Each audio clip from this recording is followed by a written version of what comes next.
Dear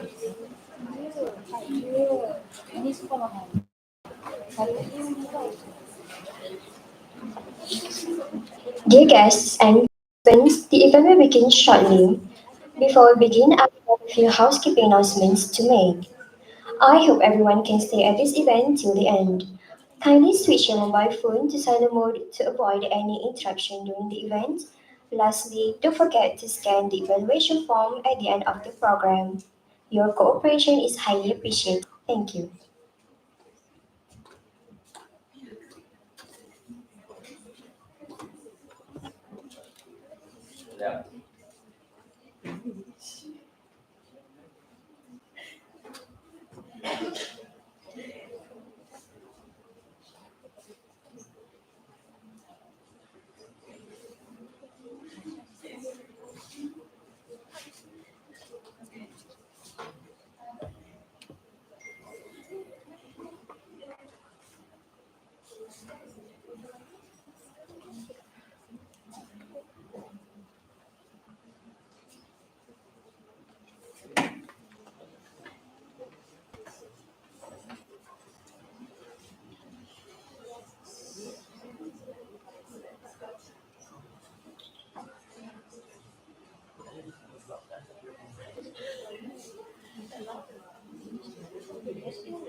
Yung link live ni share ko. Share na lang po main Bedsa.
Syok syok rempat dia dalam dewan ni. Sebab tak pun dapat orang soalan pun.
Announcing the arrival of the representative of Bedsa 2324, the chairman of Bedsa election 2425, and the future president of 3425 tenure.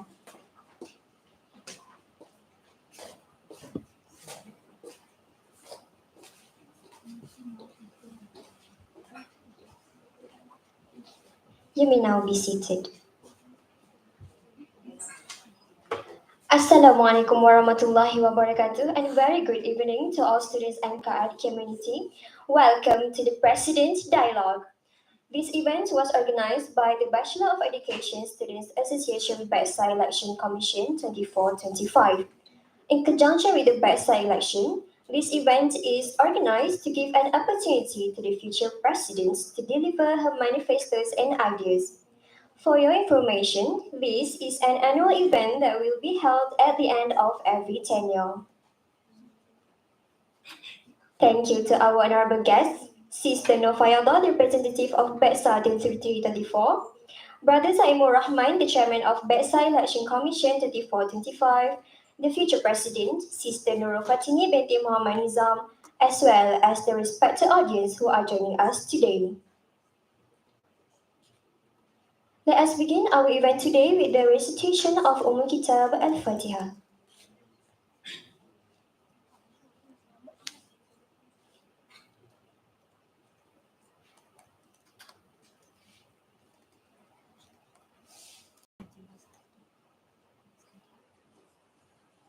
Amin, Amin, Ya Rabbal Alameen. Praise be to Allah for the opportunity given for us to gather here today to witness this delightful President Dialogue.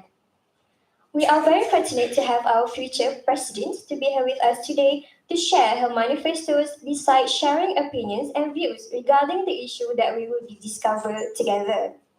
I am Ali Atira, standing as your Master of Ceremony for today.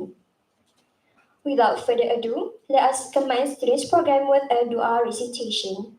I would like to call upon Brother Muhammad Nizam for the recitation. Please welcome.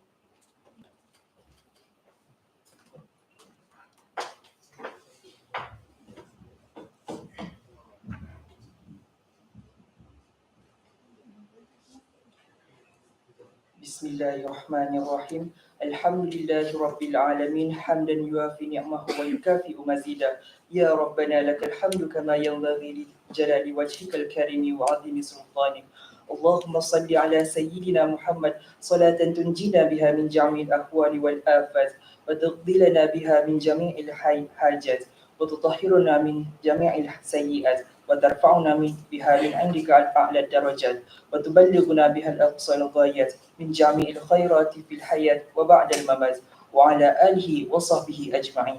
Ya Allah, our Lord, the most gracious and most merciful, we gather here today to pray for your mercy and guidance. Please bless this Bedsa's President Dialogue with your grace and blessing. May with that grace you give us guidance, you strengthen our unity, you improve our religious affairs and our world. Ya Allah, our Lord who has all the power and glory, grant us your tawfiq and guidance. Bless our plans, guide us with your continuous guidance. Lead us all to the straight and true path that leads to peace and well-being. Ya Allah, please ease our program and make this program successful with your blessing. ربنا ظلمنا أنفسنا وإن لم تغفر لنا وترحمنا لنكونن من الخاسرين. ربنا آتنا في الدنيا حسنة وفي الآخرة حسنة وقنا عذاب النار ودخلنا الجنة مع الأبرار يا عزيز يا غفار يا رب العالمين وصلى الله على سيدنا محمد وعلى آله وصحبه أجمعين والحمد لله رب العالمين آمين يا رب العالمين.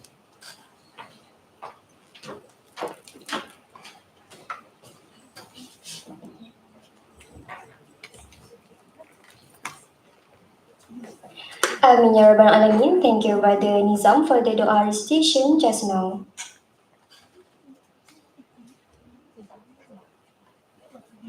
We have now arrived at the most anticipated segment of tonight's program, President Dialogue, under the theme A Kuliah United by Love and Learning. Dear brothers and sisters, to ensure this session proceeds seamlessly and effectively, the dialogue will be moderated by an individual who has a broad knowledge in presidential affairs and also the current president of Bedsa 2324 to facilitate these intellectual discussions. I now invite Brother Muhammad Danish to come to the stage and take his position as the moderator for tonight's dialogue.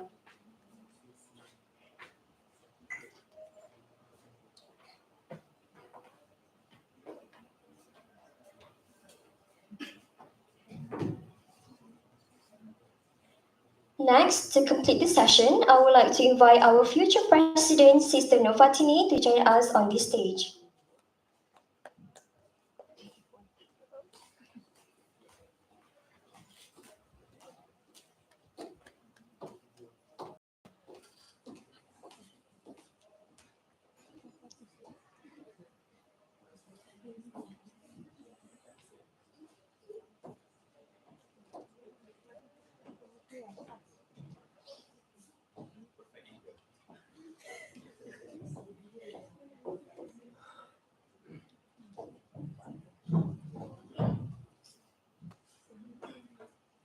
Brothers and sisters, with this, I officially hand over the stage to our moderator, Brother Danish, to commence the dialogue session. We look forward to a constructive and intellectually stimulating discussion. Brother Danish, the floor is yours. Thank you.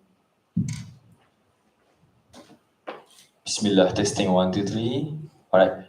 Thank you so much to Sister Alia, our MC tonight. And Bismillahirrahmanirrahim. Assalamualaikum warahmatullahi wabarakatuh, everyone. I would like to wish to all of you and welcome to the future President Dialogue of Bedsa 2024 and 2025.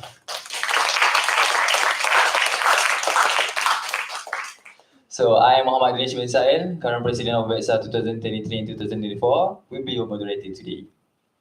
Honorable guests, brothers and sisters, for your information, after 3 years of male leadership or brother leadership, now we finally have Sister President, Sister Fatini here.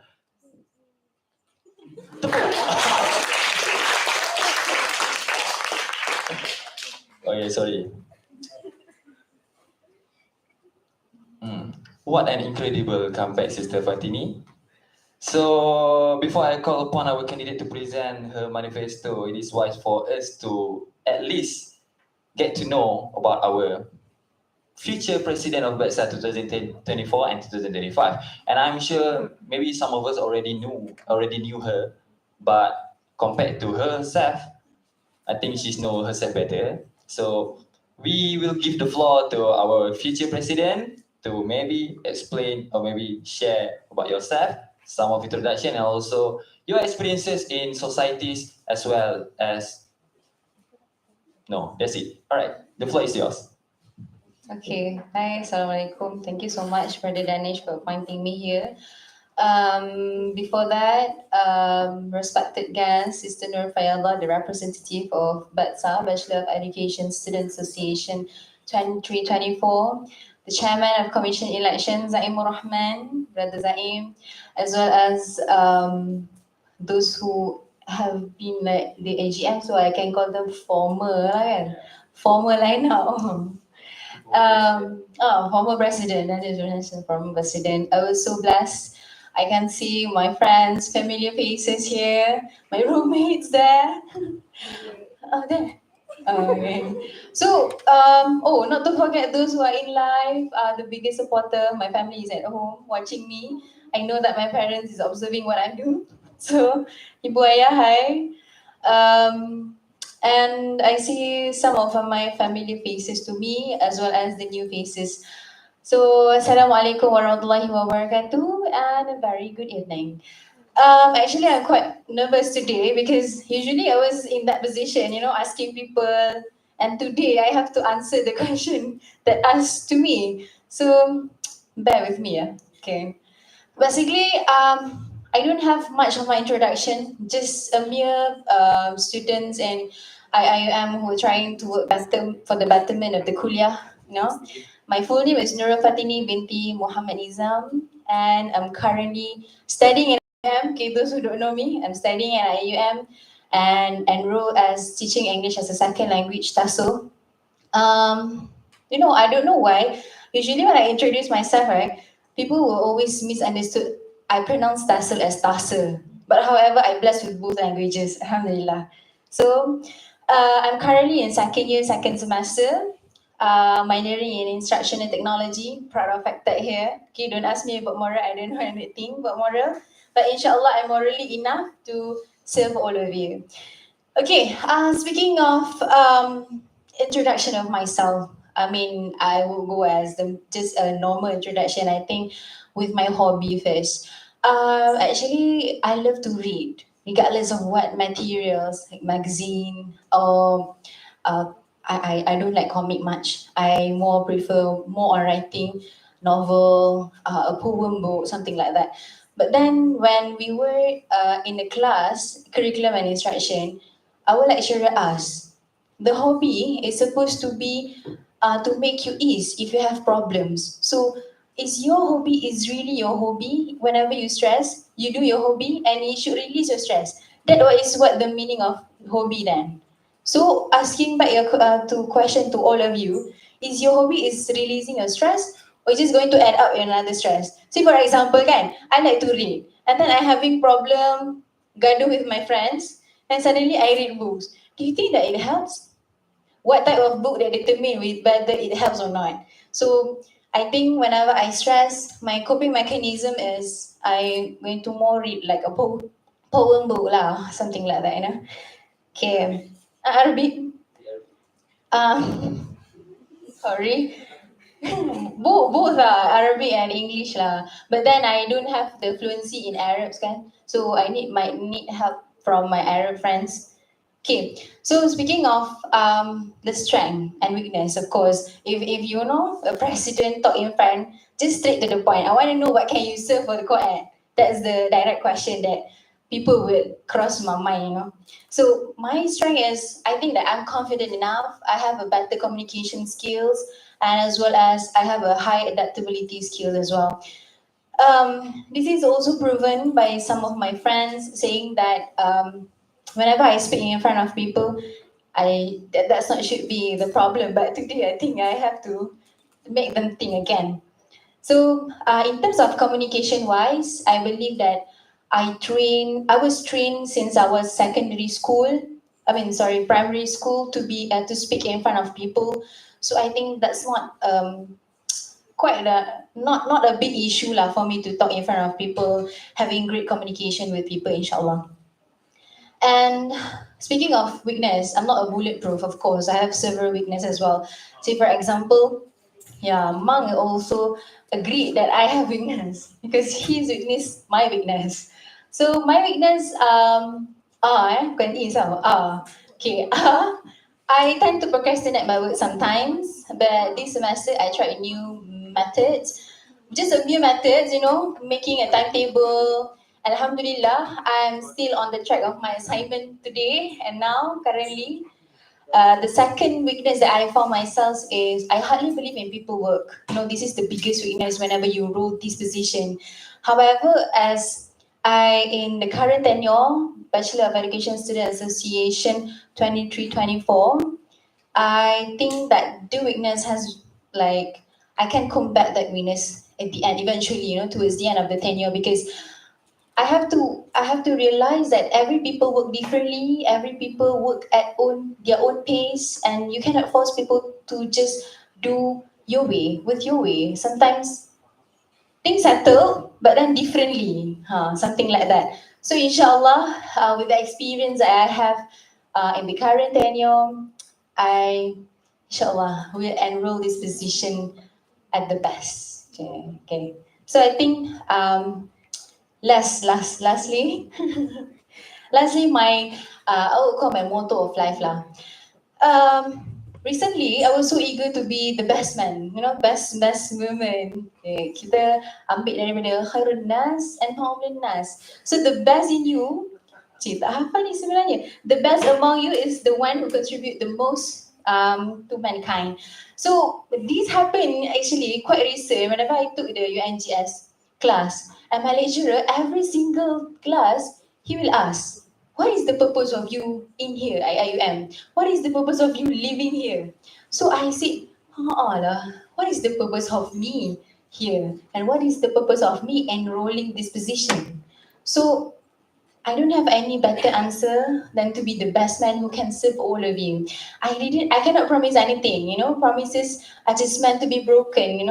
If you put expectation to people, you are simply get disappointment because human are the best place to put the expectation and you feel the disappointment. Okay, so do not put any expectation towards me, and I'm currently still learning. So what I can promise you is I will always try my best. Say for example, I promise to Sister Fayala, yeah, I will make sure that I can serve God better than you. I promise. And I said, if one day I lie to her, will she know?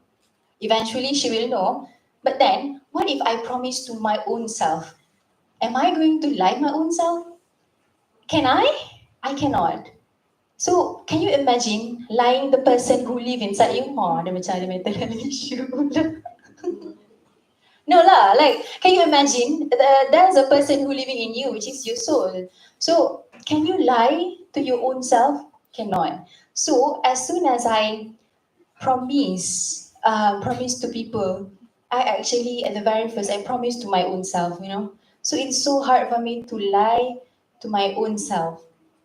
Okay, so I think that's all a little bit of my introduction for all Quad students, especially my fellow Quadians, to know about me. I pass the floor to Frederick Danish.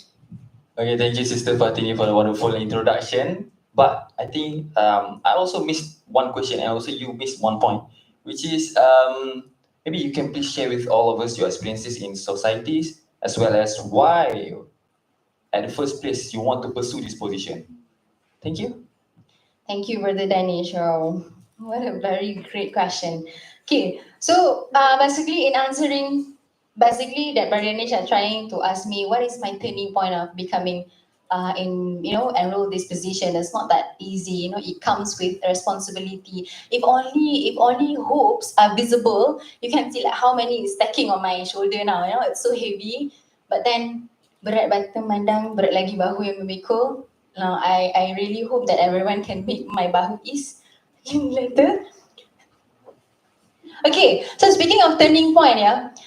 Basically, I want to share to all of you one story. Okay, I think it's a very interesting story to be shared. So last previous semester, I was joining one program.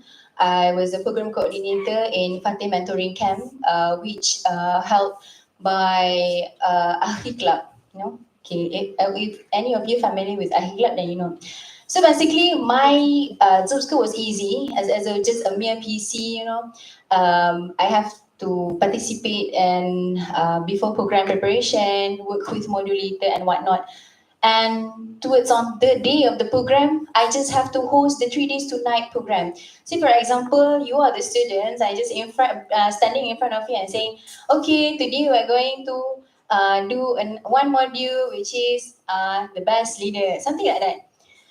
And then towards the end of the program, they provide one session, which is love letter session. The love letter session was the instruction is they have to write at least 2 letters to any of the facilitator, included those who are not involved in the group. So basically, I was not involved in the group directly, so I cannot put rapport directly with them. Okay, but then whenever they collect the letters, kan, I received more than 30 letters, tau. Love letters saying a lot of things. So these are the letters. So what are so special about these letters? This one day, I'm cleaning my room and I almost throw these letters. I say like, what are those bunch of papers? No, it's nothing, just throw. And then I almost throw and I said, is this the letter that the student gave to me? It is. And in the letters, they mention about okay, before that, one day I scold them now. Masa tu, they were so noisy tau. I scold them because I said, you have to respect to your friends in front kan. But you are talking behind and then I scold them. And I didn't apologize. My bad, don't follow me, my bad, okay. I didn't apologize at all. So towards the end, I read the letters again in front of the rubbish can. I said, in the letters, they mentioned they know that I scold them because I only want the best for them. They want to be like me, who are confident speaking in front of people. They want to be like, I'm so inspiring. I say like, which part that I'm inspiring? I just standing there 3 days 2 night and doing nothing, just like hosting the program. So where did I do the inspiring part? I don't know. So my turning point is that even when I don't know that I am inspiring people, they get inspired because of me. So why should I stop? Why should I stop? If I can inspire people, so why not? Perhaps I don't know. If you ask me how, when, and what are the methods and how confident you are, people get inspired by you. I don't know. Lillahi ta'ala, I don't know.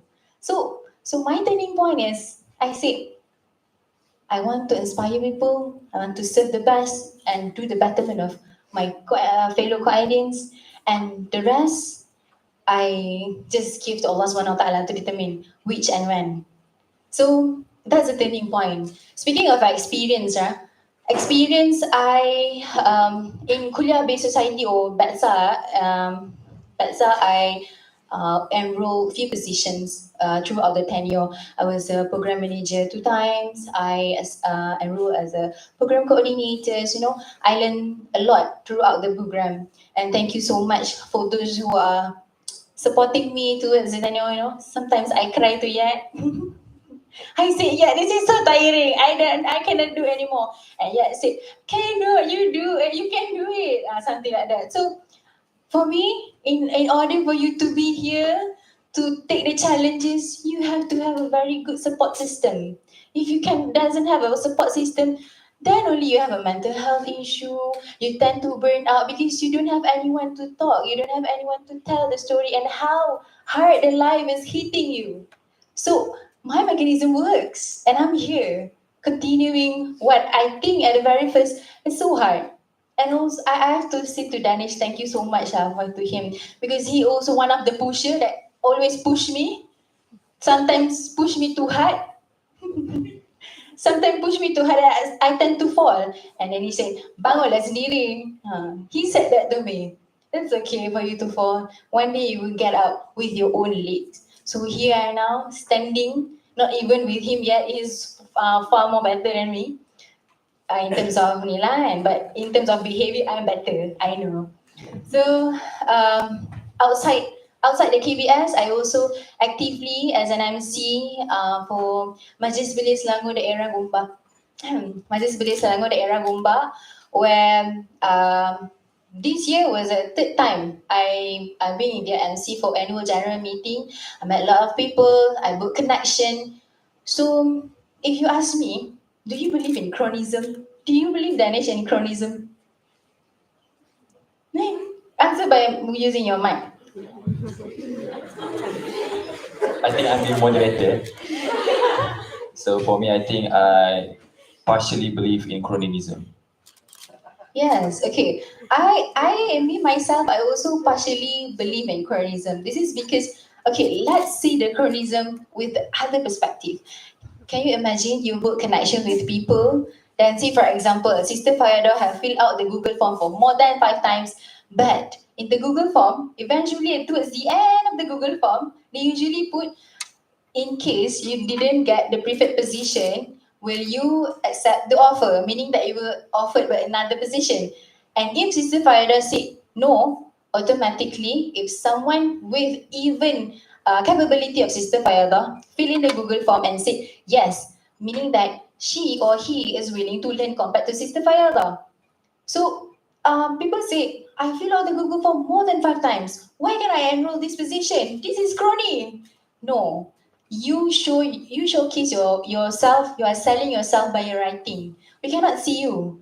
We don't know who you are. So another things that I would like to give the tips is you have to build the connection. It's not a chronism. For me, chronism is if you don't have the capability, you don't have the talent, then someone take you to be MC. Say, for example, take to be an MC, but you didn't have the talent to be an MC. Then only that chronism. But if someone is willing to learn, this is their first time to be an MC, that's totally different. That is not chronism. Recommendation, yeah. So another would say recommendation. So people tend to, having like a gray line between recommendation and chronism. So we have to have a clear picture lah. We should have a clear picture between what is chronism and what is recommendation. So perhaps we're going to have another session, inshallah. So I think I talked a lot today. So I pass the floor back to Brother Danish. All right, thank you so much, Sister Fatini, for the great introduction and for the extra motivational advice. And I can see that you do have vast experiences across societies as well in IUM, as well outside IUM lah. And we all certain that you do have purpose and you want to contribute back to the community. If not, if you're already appointed as president, right? So you can contribute back to the community during your term, I'm sure, inshallah. So, without further ado, I would like to proceed to the second session. For the second session, Sister Fatini, if I may ask, you... if I may ask, Sister Fatini will present her manifesto to the rest, all of us. And I think that's it. Good. So please, Sister Fatini, the floor is yours to share your manifesto, your mechanism on your manifesto to make it clear for all of us. Thank you. Thank you, Brother Danish. Please bear with him. This is his first time to be a moderator. He said to me just now, can I rojak? I said, it's okay, I doesn't mind. I okay with the rojak. So basically, my manifestos, of course. If any of you ever cross Bedsa on Instagram, so you must know lah what is my manifesto. So basically, I have 3 in total. The first one is I would like to enhance the quiet environment to be more school friendly. So basically, my manifesto is because of the problem or the status quo is what is happening in quiet now. So I see around quiet what I can improve, then I pick that as manifesto. Is the voice like disturbing? Kan? Hello? Eh,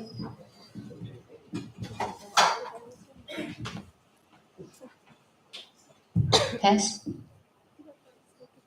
Okay, better. Okay, so what it... Saya nak bagi cakap ke? Okay, so what are actually the problems about making co-ed a better environment? I thought, and I spoke to several of our lecturers and our beloved lecturers in co-ed, they said, um, you are the future teacher, but then whenever you go to school, you're being shocked because you say like, hey, this is not the environment that I was dream of. Why this environment is worse than what I expected? He said, you know, whenever they go for supervision, something like that. So, can you think one thing that can make this environment, the co-ed environment, more like a school friendly? So I said, what can I help? Can what can I help? So he said, perhaps maybe start painting first. So I was thinking of making mural, which is more like a school friendly, but not that too much more like a school, you know. And then speaking of environment, doesn't mean it always have to be the decoration. Preparing you with a better program that can help you in doing a better days in your future workplace are also an environment that co-ed students should be lived in. So basically, recently we are launching our EduFac, education facilitator team. So they are currently working hard in preparing program. So my manifesto is of course liaise with them, and I think preparing program a better program for college students is one of the making students live in the better environment as if in school. Say for example, you go to school and you go to like a visiting school visit, or you do a facilitating program, which we are currently doing, and how can I enhance it? So basically, if the number of participation limit to 30, say for example, our normal number of committee, right? So perhaps you are going to upgrade to 50. We need to bring as many as we can. And of course, we are going to prioritize students who are currently in third year and fourth year because they are the one who are going out, going to graduate and working at the school. Um, uh, Compared to first year and second year, they're still new, right, to co-ed. So in preparing them for a better days in school, I believe that we have to make sure that they comfortably live in the environment of school. I was thinking of why not we go visiting to sekolah who are in rural area, those doesn't have technology, because we live currently comfortably in with technology. You say, okay, I want to project my slides. You can project anytime because we have projectors. What if the school that didn't have projector? Are you still willing? Can you project your slide? Cannot. You have to print it. You go back to the traditional method. So this is important in preparing the students who are going to be teachers soon, you know. Say for example, with stick and stone, can you teach the students? A good teacher can teach not only with stick and stone, but with nothing. You know, even the environment could be one of the realia. Even the environment, the sand, the stone could be one of the your teaching aids, especially in teaching a science. So how can we as a co-ed students be a teacher and challenge ourselves how far that we can go? So my manifesto, the first manifesto is to aim is to prepare co-ed students with a better environment so that whenever you're being posted to Sabah Sarawak, dia tu dia plan nak kahwin. So better to Sabah Sarawak, they prepare. So at least they didn't like shock, I cannot live in this school, bring me back to the city. Macam tu kan. Tak boleh lah kan. Okay. So that is my first manifesto, I think. The second manifesto, I believe that I would like to ensure that the co-ed students are well informed about sponsorship opportunities in the program. So basically speaking about co-ed students and sponsorship. So what are the problems happening now? Most of us, okay, frankly speaking, most of us need to pay first, even though we requested from Kulia several budget, but it's either you do advancements or reinvestment. So advancement is like too far, you know. sometimes we tend to do our proposal quite last minute, and then we cannot do advancement because it take a few weeks to the advancements. So looking at that reimbursement, after you have used your money, you have to wait for several weeks, even months to get the reimbursement. So these actually contributing to the declining of student activism, student who would like to join the program because they think, oh, whenever I join the program, I have to pay first using my money. What if I only have the money enough for the food that for the week? Kan? Contoh, say for example, you are enrolled as Spectre, so you have to buy for decoration. Lepas tu, the program manager pula tak faham, jenis yang, I nak program manager say, I nak decoration yang gempak-gempak because this is my program, bayar tak nak. So, this is burdening for the students, right? Because of, I believe we don't opt for a sponsorship opportunity. Okay, let's see the real feedback here, okay?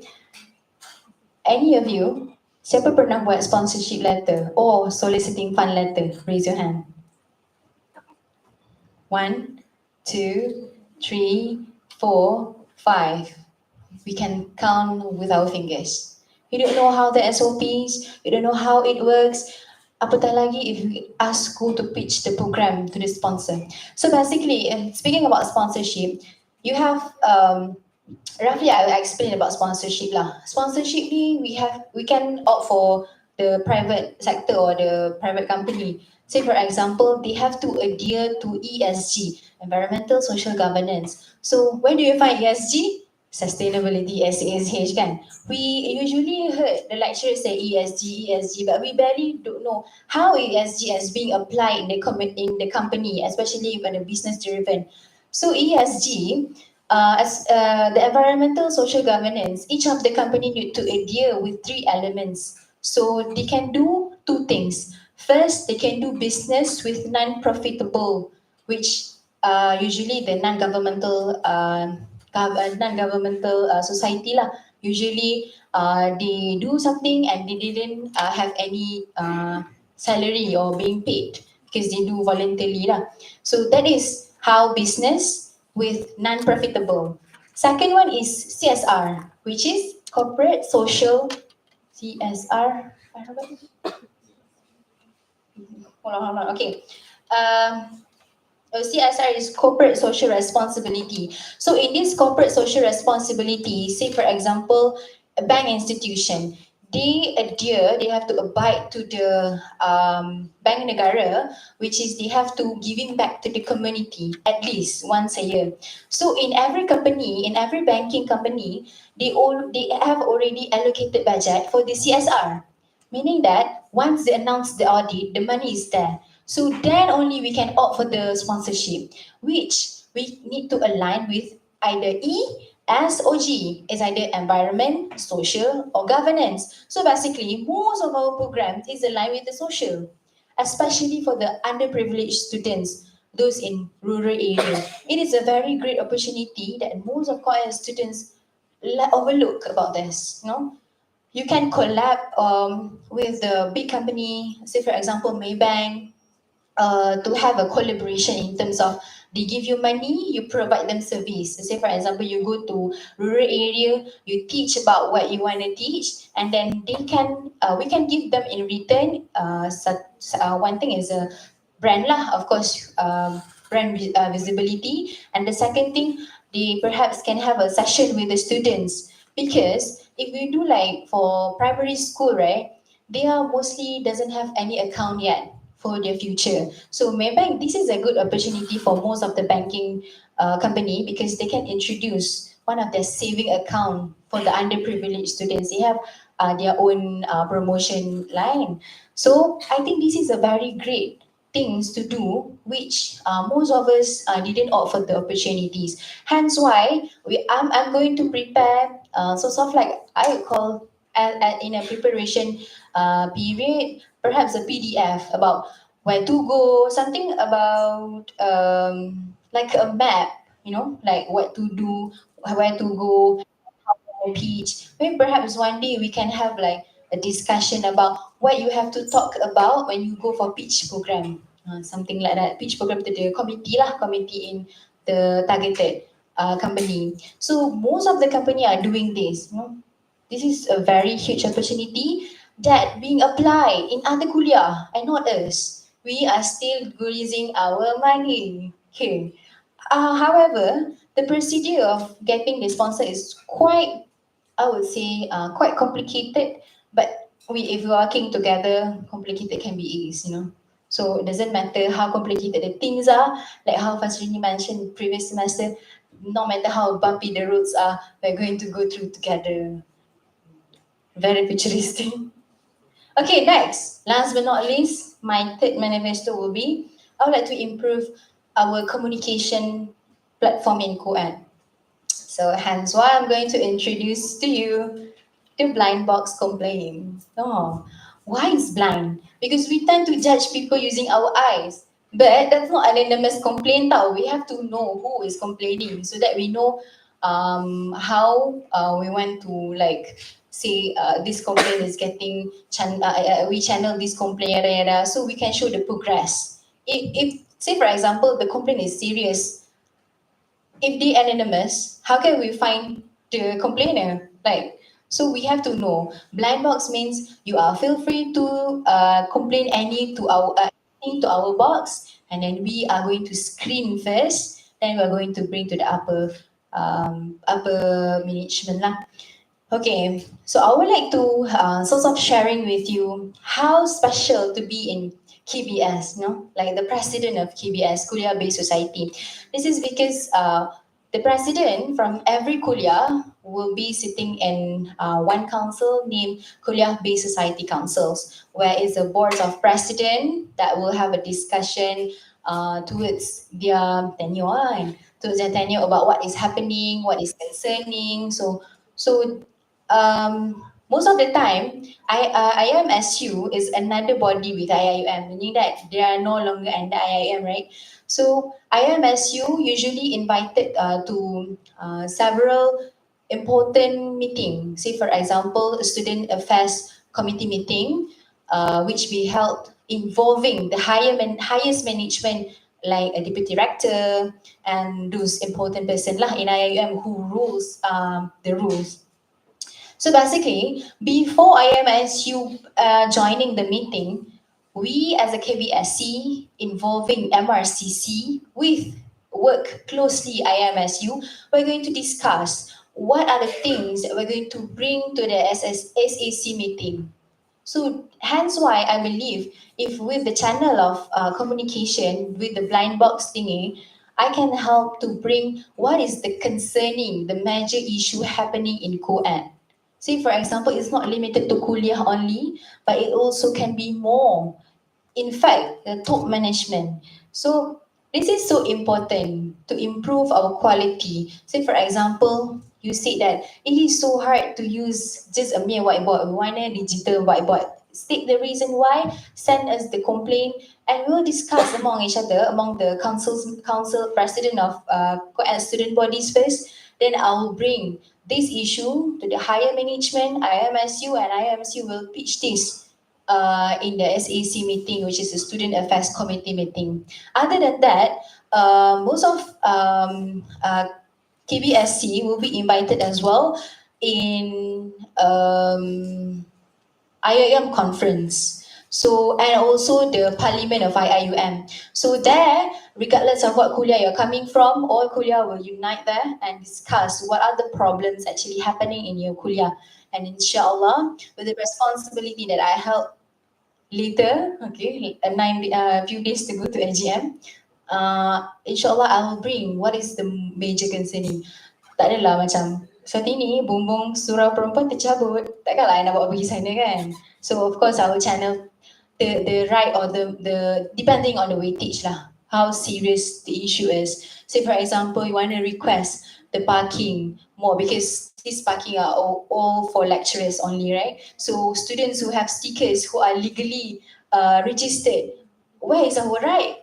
Then only we can bring it to the upper management to consider. Yeah, so I think that is all for my manifesto. I'll pass back the floor to Brother Danish.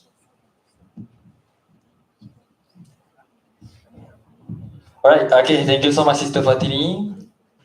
And so we can conclude that there are three manifestos that she will bring if she were elected. No, she already elected as the president of Bedsa 2024 and 2025. And what I can conclude is number one, her manifesto is to enhance the co-ed environment to make it more school friendly. Even though at the first glance, maybe I misunderstood your manifesto because I think that you gonna change the environment or the outlook of the co-ed like a school, right? But based on your sharing, it's not only restricted to that, but also the preparation for the students of co-ed to become teachers in the future. Second manifesto is to ensure co-ed students are well informed about sponsorship opportunities of the program, and also the third and the last one is improve the communication platform in co-ed. However, Sister Fatini, I have few or maybe just one question pertaining to your manifesto. May I? All right. So, pertaining to your first manifesto, because I noticed that you also mentioned about to do a mural and painting and whatnot, right? So it involves around what we call decorating the environment of the co-ed to become like a school-like environment. So, in your perspective, how do you see, because all of this decoration, we can say like a superficial or maybe aesthetical of the co-ed, right? How do you think this initiative is more, it should be prioritized rather than the needs of the co-ed students? For example, we already have facilities in co-ed, R&R, we have school zone, and etc. lah, that students usually use all of that platforms for their academic growth. So how can you balance between aesthetical improvement and the needs of the and the needs of the student apa ayat dia bahasa Melayu, maafkan saya, how can you strike the balance between aesthetic improvement and also the needs of the student of the existing initiative and facilities that we have? Thank you. That's the first question. Maybe I just can proceed with the second question. All right, thank you. The second question is regarding to expose co-ed student about the sponsorship. Okay, it is a very good initiative actually, because we know that in co-ed we rarely get sponsorship in a big amount of sponsorship of our programs, and I think this initiative is going to be a great initiative. But what is, I think we all are not really clear enough of the actionable plan and how can you implement your idea to expose all of the students about the sponsorship matters, and how can you sustain this initiative beyond your presidency? I think that's it. Or we shall proceed to the next. I think that's it. Can I choose which one I should take and which I shouldn't take? Or I have to answer both. What do you guys think? See you, Mang. Okay, so basically the first question. Sorry again. The first question is about R&R, perhaps the school zone. Okay, so my question, simple. I pass back to Brother Danish. All right. As the current, I think I'm running for this seat. as the current president and current co-ed students who are currently at 4 year first sem, how many times have you entered the R&R? Be honest.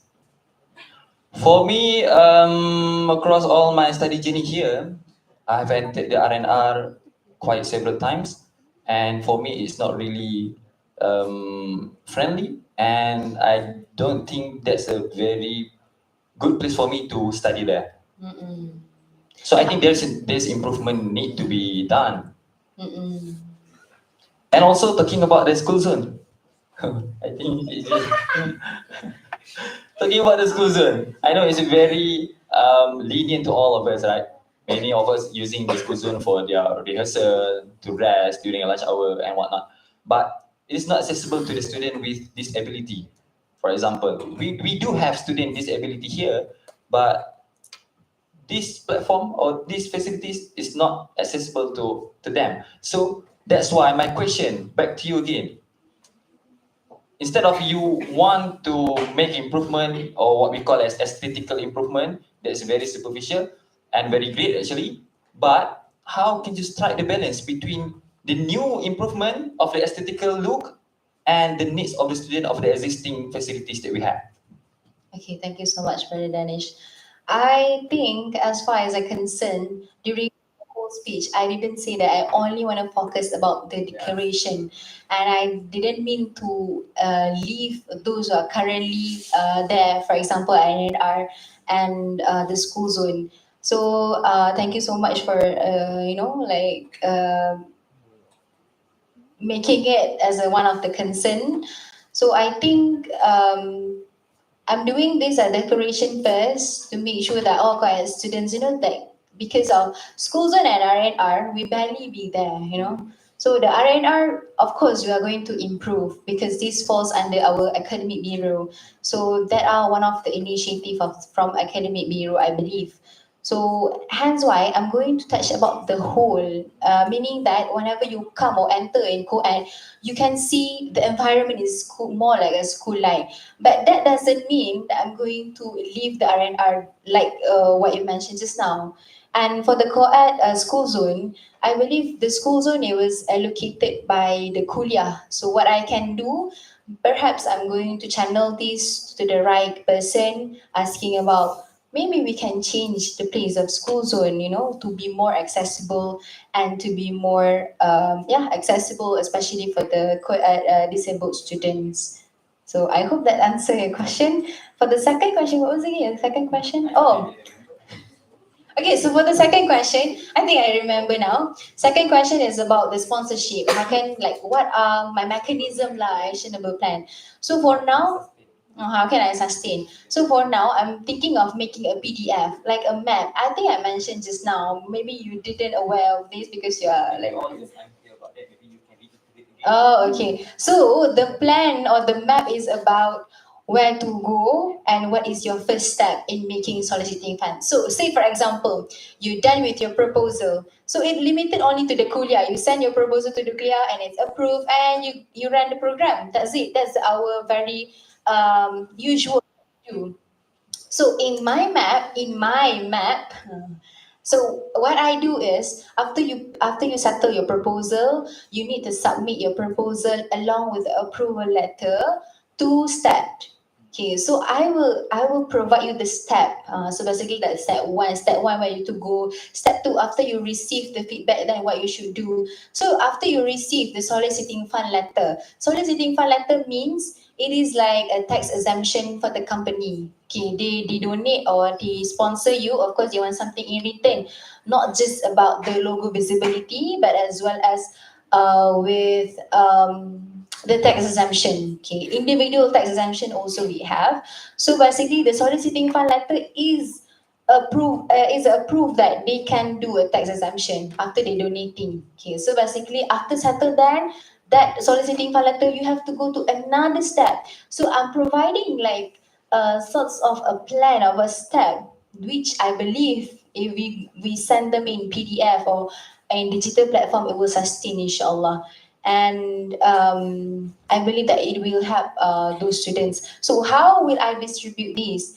Okay, first and foremost, I have to work closely first with those who are the expertise in this field lah. I cannot just work alone and doing which I think that I'm right. Okay, so that's not fair because sometimes it might be confusion, might be misinterpret on what that we should do. So of course I will have to work closely with staff first, asking them is it true, and then go to finance and asking them is this process true or not, is this process is doable or not. Then only I can provide this PDF to all councils in co-ed. So after receiving the map, of course, they have a reference, sort of reference. If I just say by mouth and they write, perhaps they have like a lacking part, or maybe they will ask me again. So I believe that I don't have plenty time to explain about the same thing again and again. So by providing this PDF or digital platform, I believe will help students in opt for sponsorship. Okay, will that answer your question? Oh yeah, Alhamdulillah. Yeah.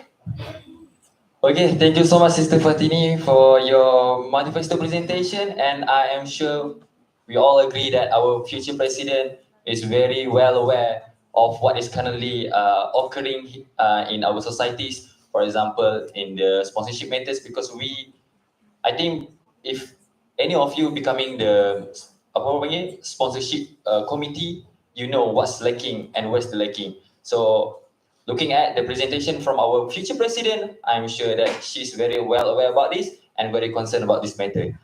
Moving on. Alhamdulillah, we have finished the presentation of the manifesto. Hopefully, the manifesto will be achieved, inshallah. And I think the manifesto are convincing enough for all of us to depend on our future leader, Sister Fatini, on her tenure. I'm sorry. Now, let us dive deeper with some more interesting question.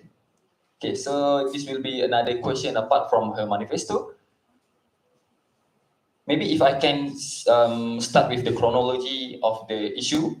So the declination of student activism has become a pressing issue in IIUM, with fewer students actively engaging in clubs, societies, and other initiatives that have been conducted by the student leaders. So, in your view, what are the underlying causes of this decline, and how can your role as the president of Bedsa can make a change of this?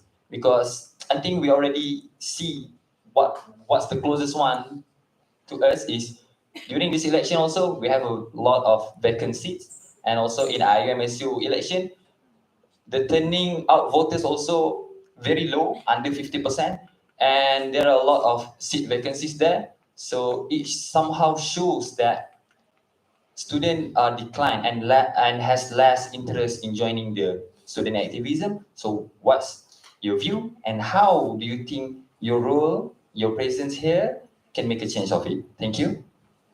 Thank you so much, Brother Danish. Which I totally agree with the statement where the declining of student activism is very obvious nowadays. I mean, for the current one, the easy examples is me myself, the position that I enrolled today. Can you imagine if I have like the opponent, and you can see not just from my view, not just my vision, but another vision, and you have more options in choosing who should be the leader. However, unfortunately, there's only me who enroll in this position.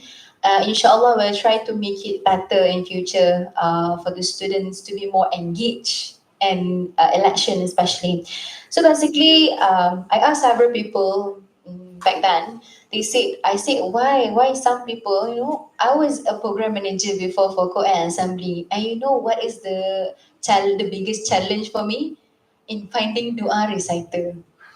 It is so hard, lillahi ta'ala. It is so hard in finding dua reciter. I don't know. I asked Danish, he said that dua reciting is too easy for men to do. Then, am I going to be the dua reciter? No, right? So for me, it's not that hard. It's not that easy. But it has the weightage of the hardness and the easiness of reciting dua. And dua, we recite every day in our salah as well. I don't know why this is happening. It's very concerning. And finding dua reciting is hard. Can you imagine finding a leader? How double hard it's going to be? No? So whenever I see this, of course it's going back to the male students. And then adalah tu cakap I sexism. Cakap I feminist. No, this is because I think they are focused more on academic. They said, I have achieved 4 of my star points. So I don't want to join program. Are you star points oriented? Are you? No, no, right? We really like ta'ala, right? For the sake of experience. So why the declining of student participation happen? It's because of I believe we are living in our the most comfortable position. We don't have to fight for mahala. There are no meritocracy system. We don't have to at least keep, say for example, like at the university, if you want to stay in their hostel, you have to achieve certain star points, you have to achieve a certain merit. But we're living comfortably. We don't have to fight. If Mahalah Asia is full, we can go to Mahalah Asma. If Mahalah Zubair is full, we can go to Mahalah Salahuddin. No, it's opening now for normal students, not just students in uniform. Can you imagine how comfortable we are? Say for example, one day STAT announce that we are going to use a merit in our system.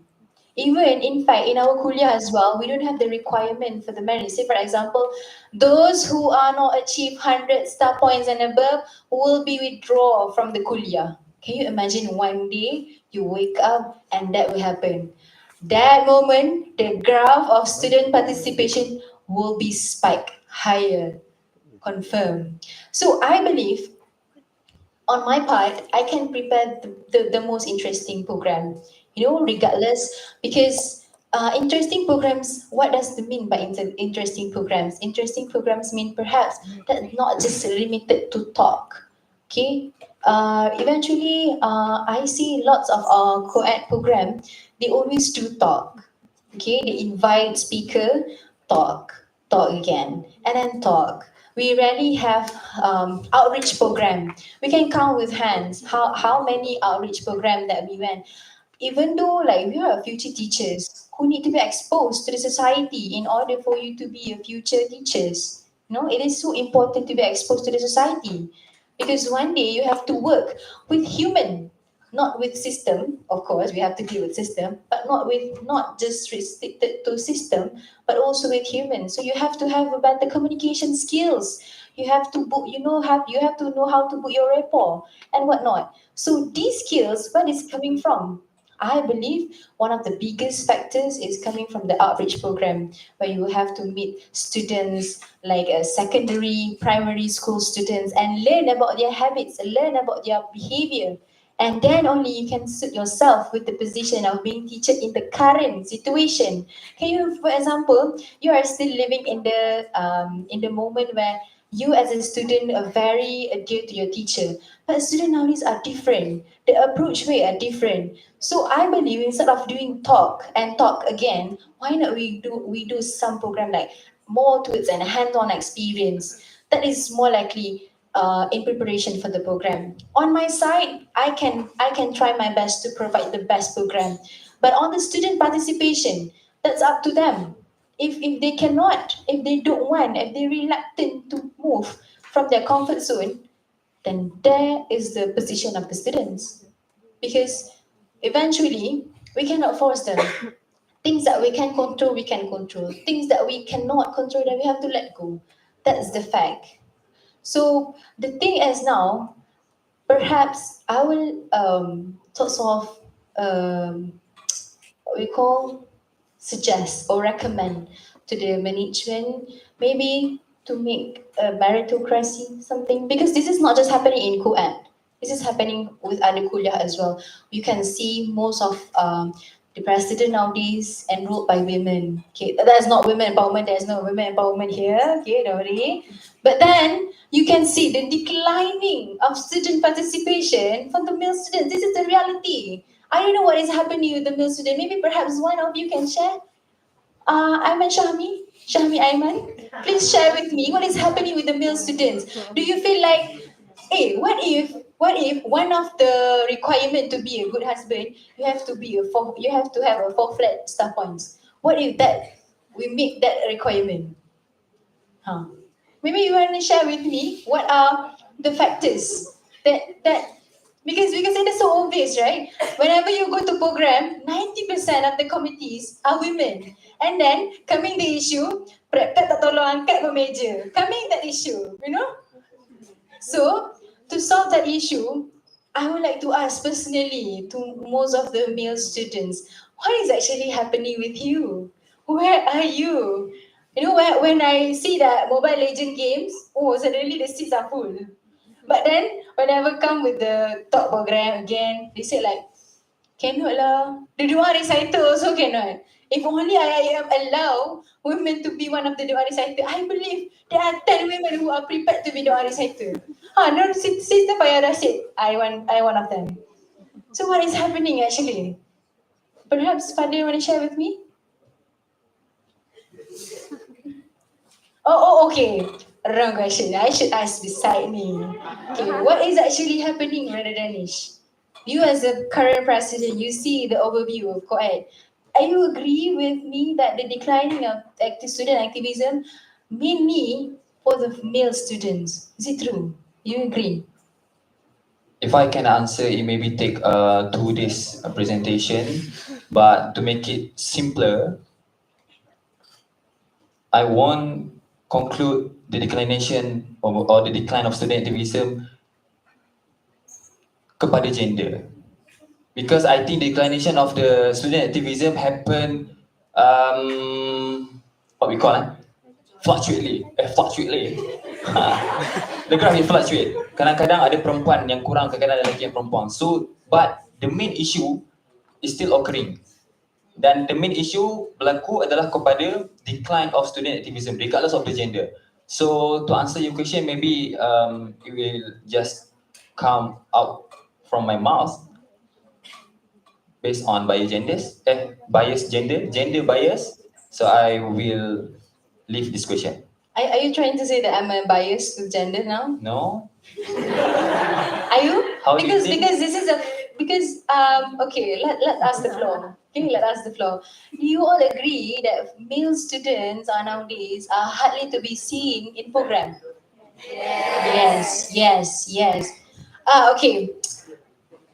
Kalau tanya perempuan, of course you will answer yes. Let ask the new president of CCSI. CSS. CAS. Congratulations, Ebu, for being appointed as a new president. So do you agree with me? Partially. Okay, because you takut je nak pukul dia lagi, dia pun partially.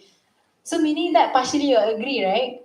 So it is still true that this student declining of the student activism happened both for female and male, but then the majority of male students we can see it is more obvious compared to female. So I believe again I say my answer will be is either I'm preparing the program, then co-ed students you should help the committee. We prepare for you the best program. Enroll, join, being active. That's how you want to help us. So that's I think is that answering your question? Yes? Yeah, I would like to remind you again. This is not a debate session. Yeah, sure. I just want to pick interest of all our audience and maybe to share your insights to all of us so that we all can make it clearer and understand what's your vision and mission. Okay. Your answer is very excellent and splendid, I would say. But when we back to the earlier discussion, the decline of student activism. So let's say kalau kita berbalik kepada apa yang Siti Fatini cakap, the man participation is lower than women, right? Ataupun vice versa, tak kisahlah. So how can you pick the interest of that particular lower groups of participation? And what kind of program that you will offer to them to make all of them join and participate? So maybe your answer of this question might clear all of us. Thank you once again. Thank you, Brother Danish. So the first question will be, how can I tackle those group of students, right? And the second question, what type of program that I will prepare for them? So answering the first question, how can I tackle these students? So basically, because like when we talk about the participation of the students, we can tell that most of the students are not just interested in star points anymore. They are no longer interested. Star points are provided. No, they are no longer interested on that. So what can I do is I'm going to find a sponsorship. Say for example, okay, let me ask the girls, what if I say the early birds got one lip made of Wardah? Of course, people will join, but for the sake of the lead man. But at least they join, you know. Then kita tutup lah pintu after they join. So they have to stay in the hall lah kan. So I believe like those benefits now attract them more. What can they gain instead of just picking up or choosing wisely for the speaker? Say for example, another example. If I do talk-based program, okay, just a mere talk-based, how about I invite Khairul Amin to share? See, participation from other kuliah as well. We can see the participation from other kuliah. And I believe these we have to follow the current trend. What is actually happening? We can just do a talk, but then we can do talk to gain participation. But what type of talk will determine the participation of the students? So next, I can see if we want to tackle specifically for male students, we have to do like more sorts of a tournament of mobile legends that will pique their interest instead of benefit that they will gain. So basically, at the very first, perhaps they will join just because of the benefit that we provided. But then, inshallah, they can see slowly the quality of the program, the quality of the content that we choose. And inshallah, towards the end, we can see, we can expect lah. We cannot see right yet, right? So we can expect the graph is spiking, something like that. Okay, am I answering your question? Okay. All right, thank you so much, Sister Fatini. Give her a round of applause. And what can I summarize from her explanation just now is number one about the no meritocracy that leads to this issue, and also the second one is about the vibe of the program. So she offered to conduct an exciting program that maybe can pique interest of all of the students regardless of the genders. And I'm so grateful that Sister Fatini didn't mention to have a program that very excited, that have an excitement aspect, but exciting. All right, like what we call wonder music concerts that have been conducted in many universities that actually really contrary to the philosophical and foundation of the IPTA. So that Sister Fatini not mentioning about that, and because while we want to conduct a exciting program to pick interest and engage the participant of the students, we also want to remain the philosophical and foundation of the IPTA. So with that, I think Sister Fatini is the candidate yang terbaik kita ada.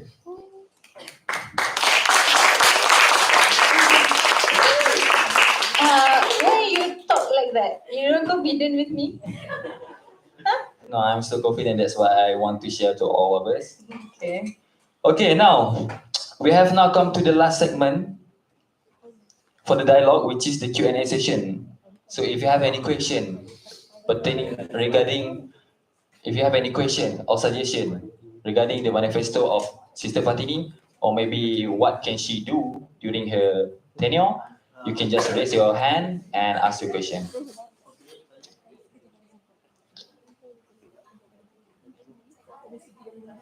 All right, sister, what's your name? Aisha.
Okay, if I may summarize her question, Sister Aisha, she was asking how can we tackle students with zero knowledge, with the very new students. Say, for example, they never know what is the job scope of the inspector, and despite of the busy schedule, how can we join as a committee?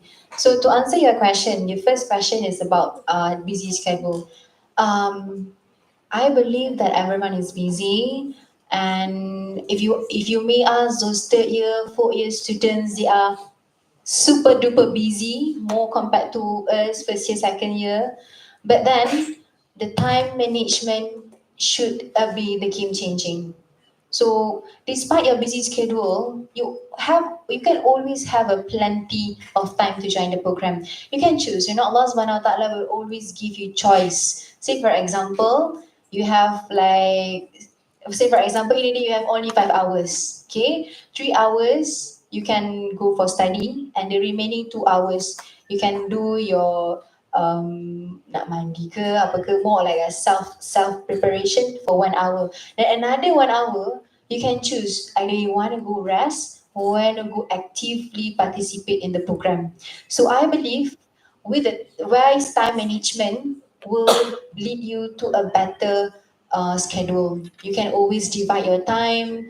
Basically, we have a waiting assignment that is due date maybe tomorrow, but we are still here making our time to be here much.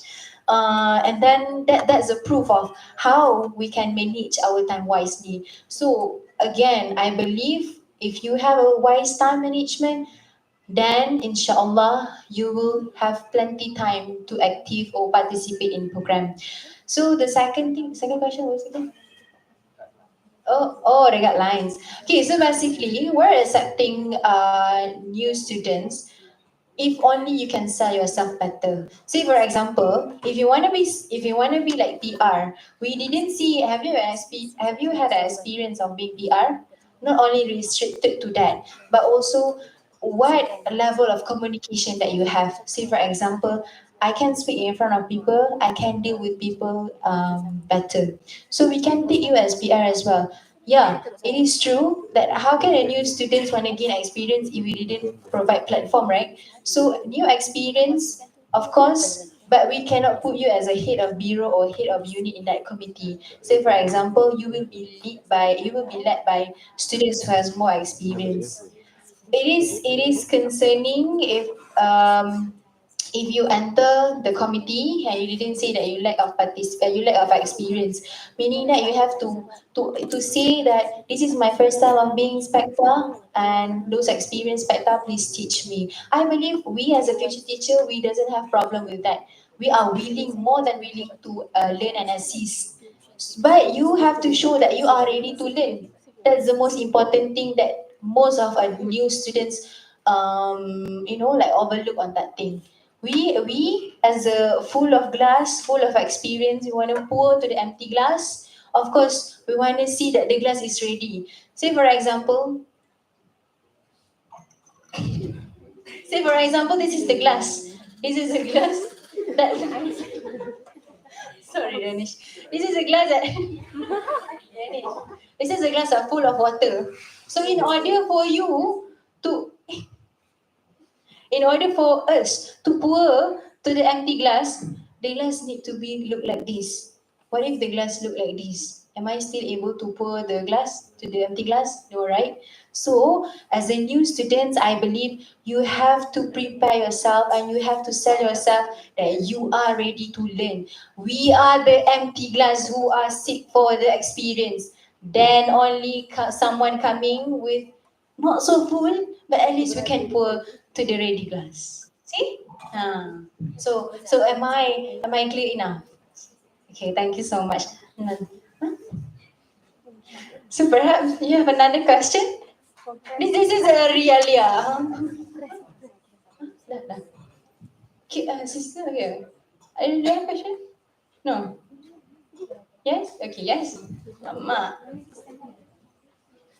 Okay, hi, Mr. Fatini. I'm Sister Shakita. I would like to ask a question regarding the position of president, right? Okay.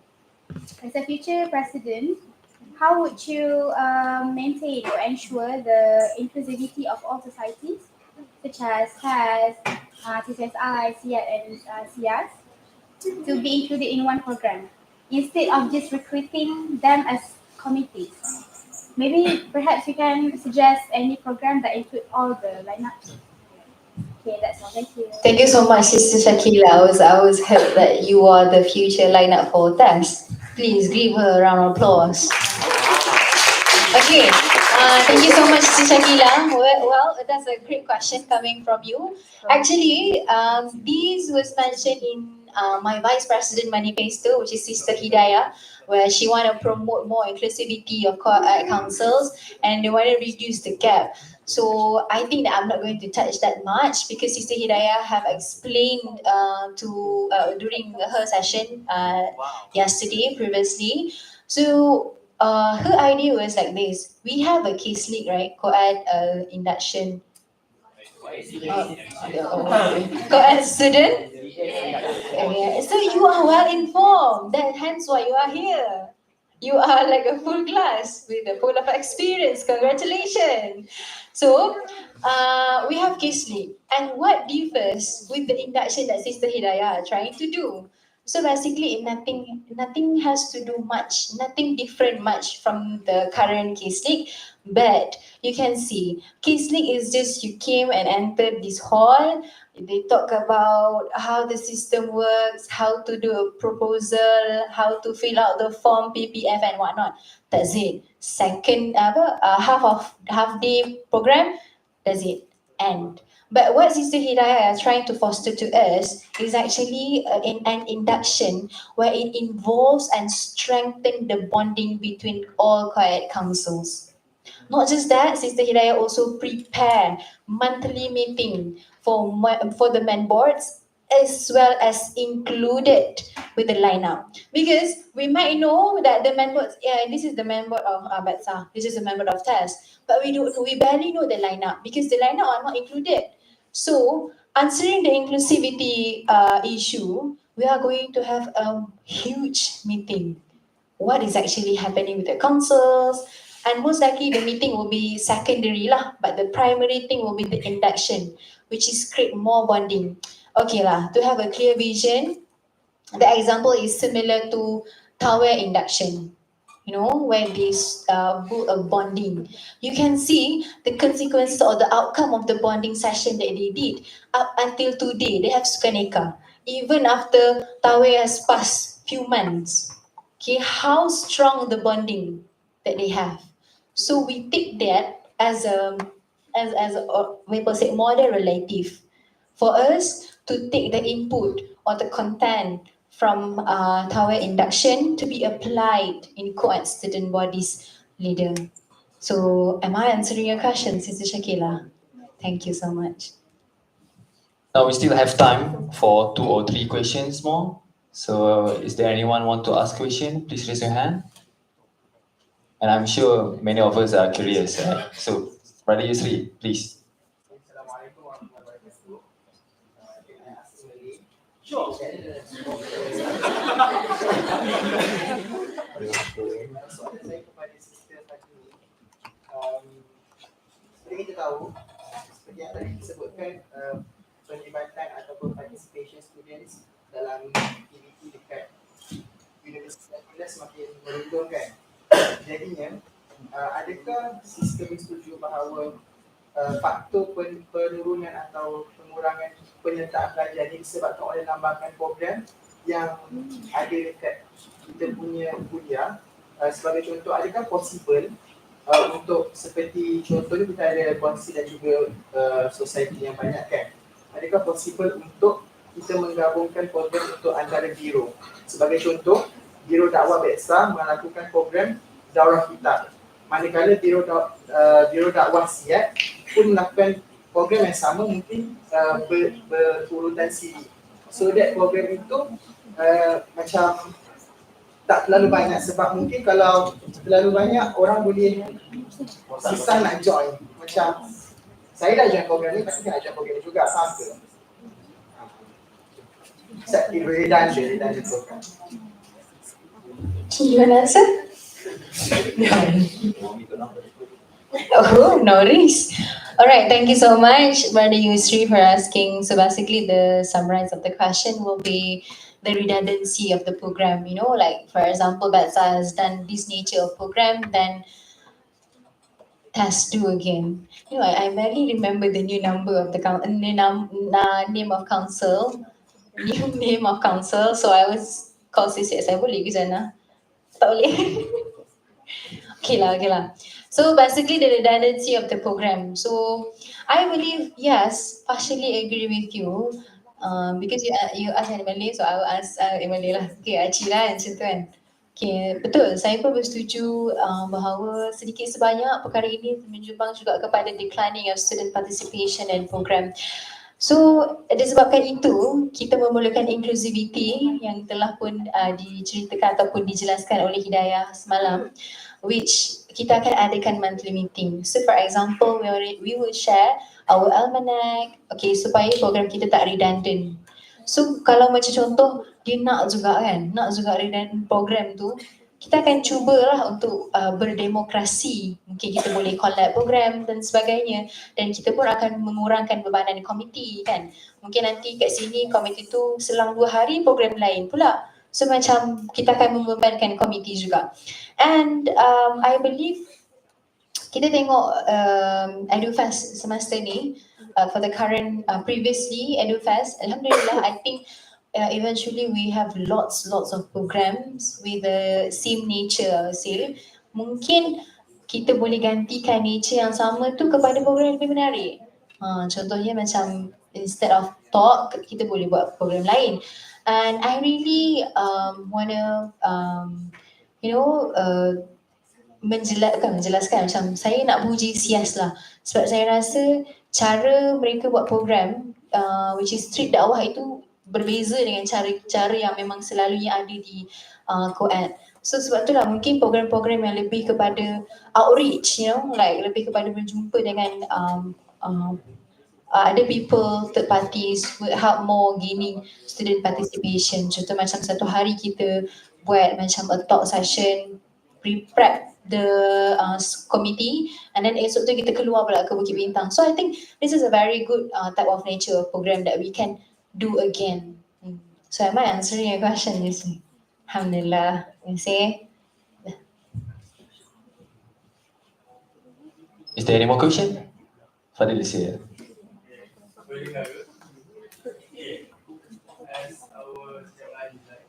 Okay, untuk kalau perasan, kalau setakat program collaboration yang dibuat tak kisahlah. Advice ke pihak Ramadan ke apa kan. Dan kita mendapat dekat sambutan, which is kita menggabungkan semua konsep kan dalam satu program yang besar. Dan itu adalah salah satu matlamat and operational objective buat itu sendiri untuk menentukan buat institutional leaders and society. Tapi kalau program yang dikondak oleh program konsil siap dan participationnya mesti daripada student data itu sendiri, and participation itu tak macam meluas kepada macam even program tu siap yang kondak untuk program top, tapi tak student je yang mesti datang ramai, bukan participation daripada guide, test semua tu. And sama juga kalau program daripada konsil test, daripada CSI, yang mesti dominance-nya adalah konsil itu sendiri. Padahal yang kita cuba capai adalah untuk crowd daripada seluruh komuniti participant. Dan sebagai future leaders, bagaimana kalau ini nak pastikan program collaboration tu mencapai bukan sahaja matlamat untuk menyatukan konsil, tapi menyatukan pandangan student dalam kau itu sendiri. Faham tak? You understand well, right? Yeah. You want to answer the question? No, You feel like so enthusiastic in answering the question. So because the current tenure is still errored by him, so I think I can give the floor to them. I think we all want to know your answer. Oh, okay. Masya Allah. Betul ya? Aku baca tu orang.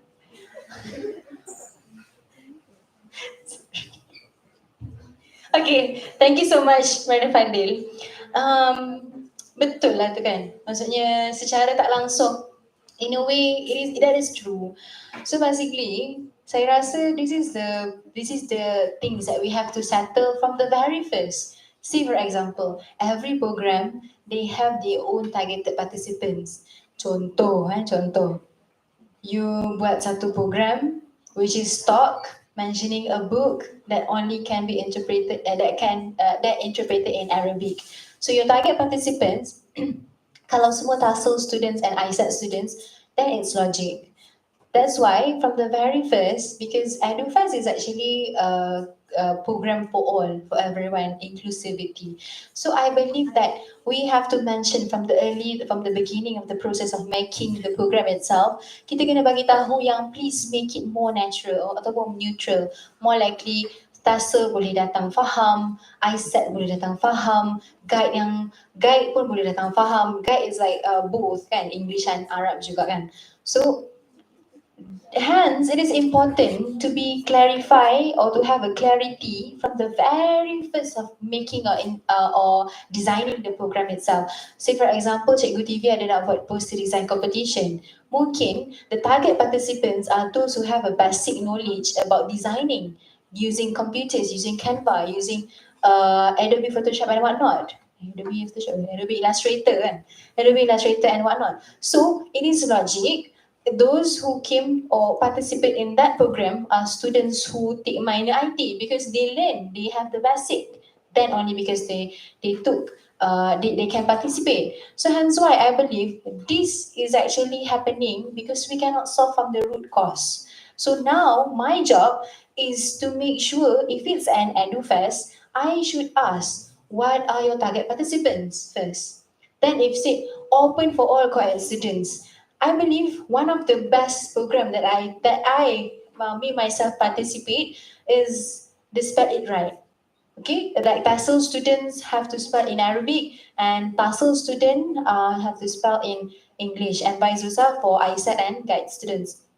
So that is how we want to embrace the inclusivity where it is doable, comprehensible. So those TESOL and guide students who have basic in Arabic or their Arabs is quite good because they take class or whatnot, so they can join. Then only we can see, oh, this participation is more likely general and for everyone. Compared if you do like telaah kitab, say for example, kan, that doesn't mean that it's not good. It is good, but it may restrict it to several participants, several target groups, because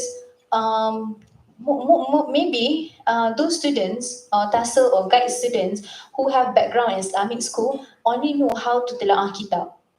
Okay, so even if you say that, oh, it's okay if you didn't know, then we can learn. That's the purpose of the program.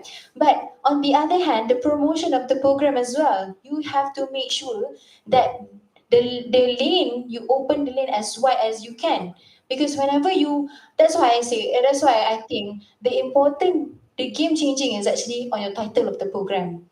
Say for example, you do Telaah Kitab, but then you put the title Telaah Kitab as well. So when first glance of TESOL and guide students, they will say, oh lama takutnya, can I join this? Mungkin those who students are curious will join. Kalau students yang memang Telaah Kitab, Allah tak best, but they didn't even join yet. So the game changing will be on the title first. Second, what is your target participants? If the target participants for the several groups or for the targeted groups, that is logic. But that is students, the cost, that particular cost je yang boleh join, yang join. Memang nampak banyak join. But it is proof that SIAT will eventually, even if conducted by SIAT, it also gaining participation from guide and TESOL students, just how, and even I said, just how the spec ride happened. And it's very great program, I think. Please give a round of applause to SIAT, please. So, as a future president, I look up more on that particular program where we can include everyone. Then it's like a safest place for us to explore. Program is the safest place for us to explore.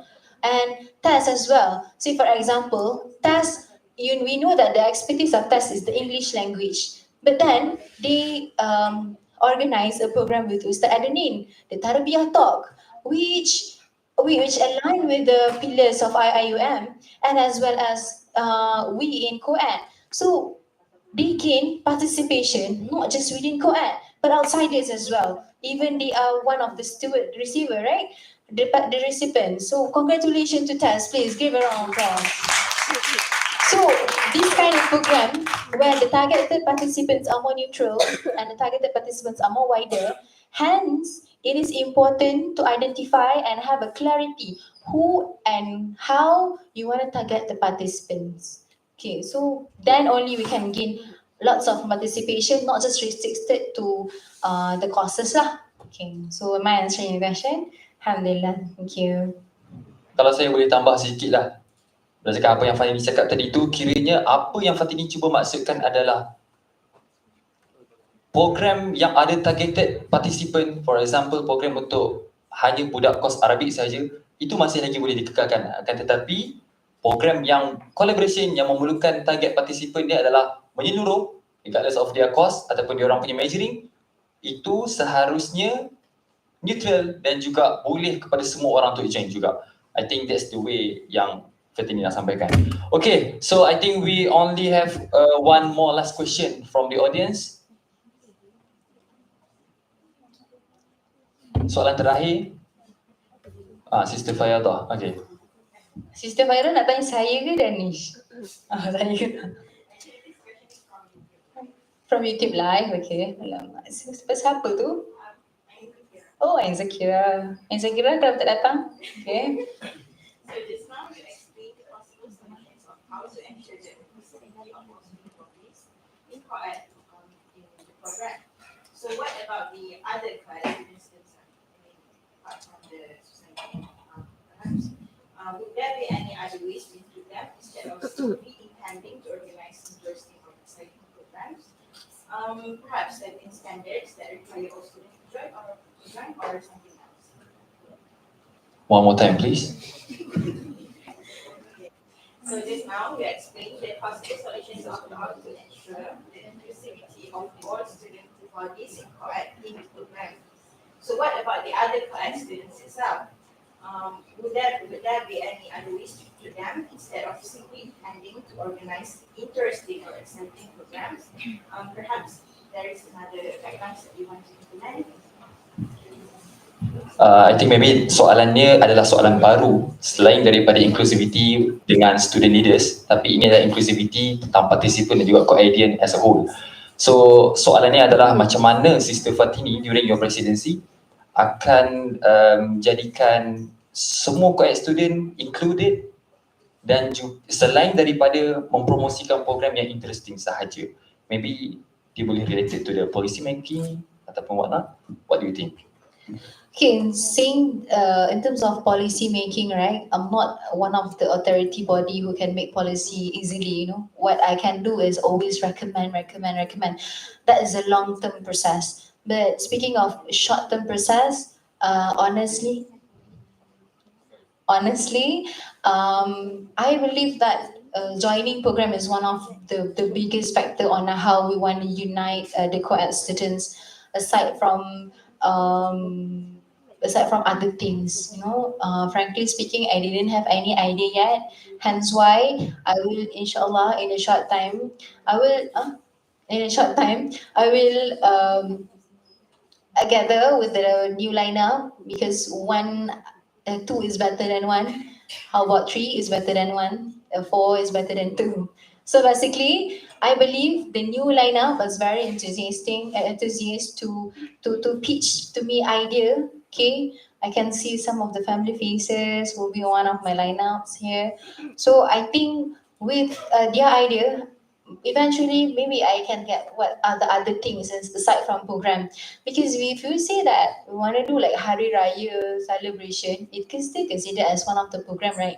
So I don't think about any policies yet because changing policy, it makes like a changing a new entire thing in co-ed. So I don't want everyone is shocked about the changes. Slowly but surely, a small step creates a bigger one. So I believe with the joining program first, then only we can unite. But I'm thinking of another thing. Now it comes, we have co-ed edu square. We have edu square. Previously, I was informed, or I was, Sir Shukri was informed me about dulu during our like the senior kita, co-ed edu square tu is just is like the real R&R for co-ed students, where the lecturer came down and they can easily, I want to find Fayadah lah. Fayadah is there. I want to find Farzana lah. Farzana is there. So the Edu Square is exactly where the co-ed students terpelepak lah basically.